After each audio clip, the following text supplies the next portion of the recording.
One of these days I'll get the format right for these videos. But here we are. Something nice, new, and shiny on an otherwise kinda gunky engine bay. So there's the new fuel pump installed. Hopefully soon I'll be able to get the rest of this hooked up. It's been a few days, so I'm trying to remember how all this goes together. And I'm also focusing on the parts in my hand and not where the camera's facing, but I will get these lines plumbed back in soon. I mean, it's already kind of late today. I just got bored out here and I got bored and then decided to come out here and see what I could do. Trying to look ahead and figure out how I'm going to get that junk out. I still don't have S lines, and I still have no idea on their shipping status, just that they were back ordered, so I will probably have to reuse those and replace them later. But new fuel pump, get the lines plumbed back in. I gotta figure out what to do with the carb. I am a millennial. Those carburetors are pure frickin' magic. So I gotta figure out how to do that properly. Basically, I've never messed with a carburetor. I think I've mentioned it in another video, but yeah, don't know what I'm doing with carburetors.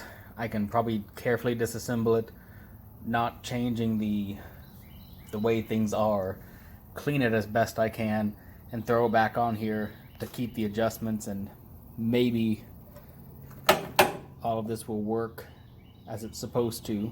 Hopefully all of this will work as it's supposed to. This is making me wonder where this spring is actually supposed to be attached, because something tells me this bit of wire around the intake manifold is it's probably not stock. Maybe it's supposed to be down there, but yeah, it's not here.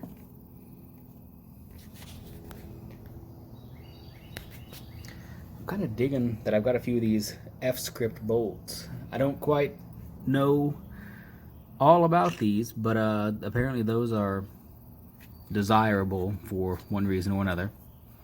I mean, it's a Ford logo, so.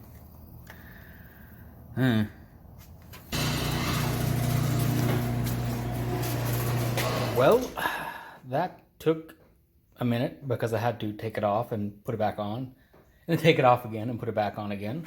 But yeah, that little 9-degree bend there is absolutely necessary. Well, okay, it might not be absolutely necessary, but it's helpful. And I couldn't get the sucker to turn against that engine mount bracket there. So now I've got both sides set up. I need to get some thread sealer because I want this to sit, you know, closer to here, not up here where it's tight, because then it's going to get burned by the header. Oh, did I actually? No, that's right. Trying to remember exactly how this thing was routed, and yeah, that's about right. So I'm not really getting to work on this as much as I'd hoped. Those first few days, we spent all that time tearing this down, only for me to come back a few days later and put it back together, because it is really hard sometimes to control yourself and really think through what you're trying to do and prioritize. A couple videos back, I was all hung up on, oh my god, the body's all dented and Bondo and it's got to be replaced. And I'm going to miss out on the best part of driving an old Jeep, is driving an old clunker Jeep, you know? So I've reined myself in, and I'm getting back to focusing on getting the thing runnable. So here we are, dialing in the fuel system. The carburetor is not quite dialed in, of course, because it's still over there somewhere. But yeah, I definitely need some thread locker on that because that is too loose. That'll spew fuel everywhere. This one's good though. Again, fuel tank in. Need to attach the fitting on the bottom. Need to go grab the cap off the old one. Need to grab the fuel cylinder, and I think it's got a gasket. I may use some gasket material I've got and remake a gasket for that because I didn't order that part. Didn't think to, because once again, just some dude who bought an old Jeep and is trying to bring it back. I've never done a project before, ever. And I'm way overthinking it. I'm not prioritizing things properly. And I'm trying to get myself reined in and actually start thinking about the order of operations on this thing. So in a moment I will go ahead and get the, actually maybe not tonight because it's late, I'm tired.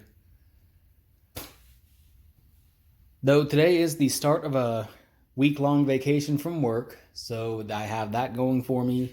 I'll have plenty of time next week as long as the weather holds. It was beautiful today.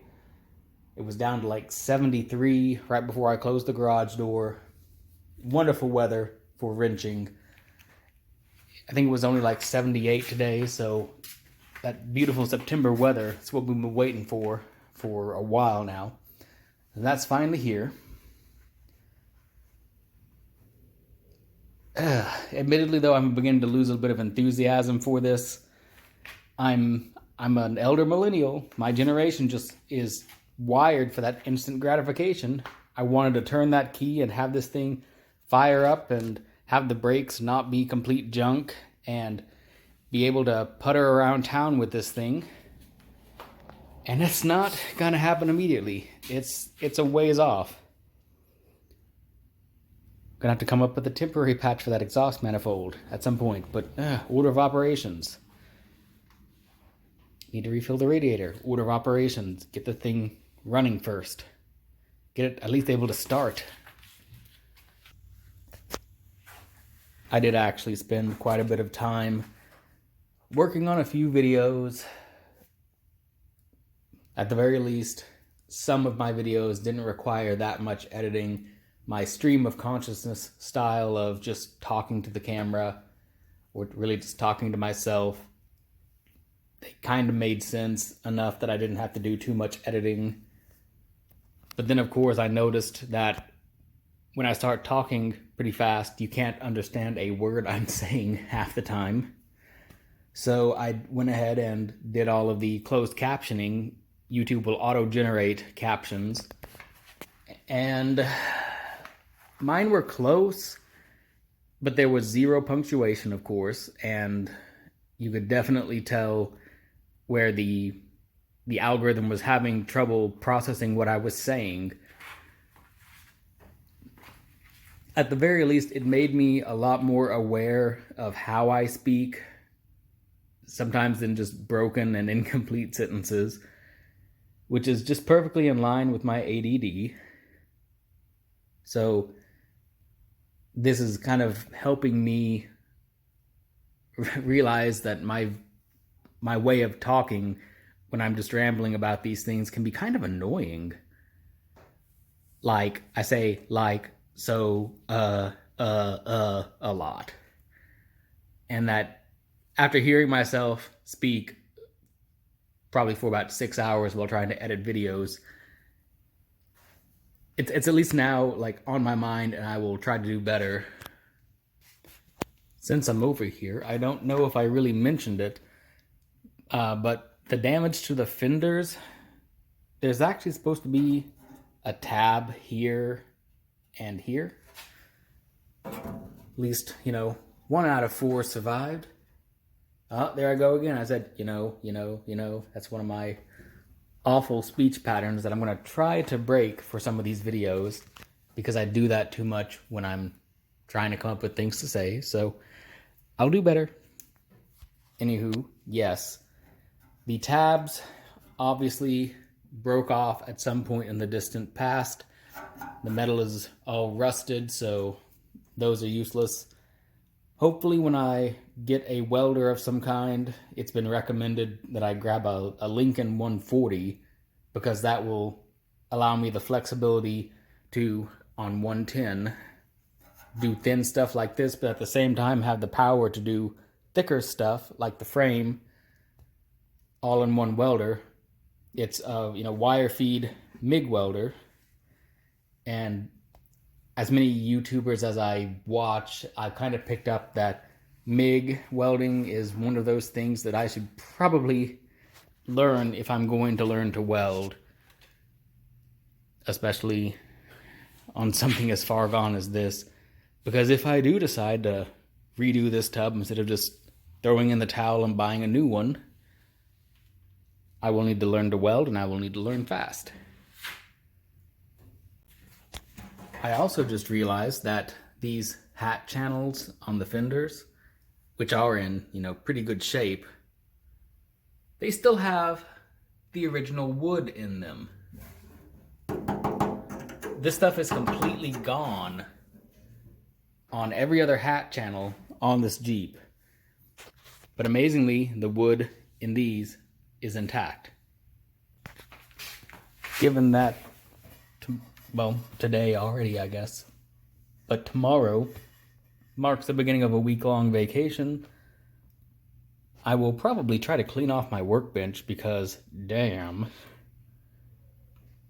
we got woodworking, metalworking, more woodworking, gasket sealing projects. There's actually 2 other workbenches over there. The combat rims are sitting on kind of my workhorse workbench. I had actually meant to attach this grinder and that sander to it, and maybe even this drill press, and never got around to it. And now I no longer have room in my garage because of Jeep stuff. But I've got this one little, corner here, so this will have to do. But yes, this must get rebuilt, or at the very least cleaned. Also, just for reference, at the time of the making of this particular video segment, I've already posted 2 videos on my YouTube channel. It's brand new, of course. And I've got 3 additional videos uploaded and scheduled to go out while I try to get through the backlog of videos that I've just taken here and there while just stream of consciousness recording whatever thoughts come to mind on getting this Jeep back up and running. So you're getting closer to being caught up on where I really am in this project. Just keep watching.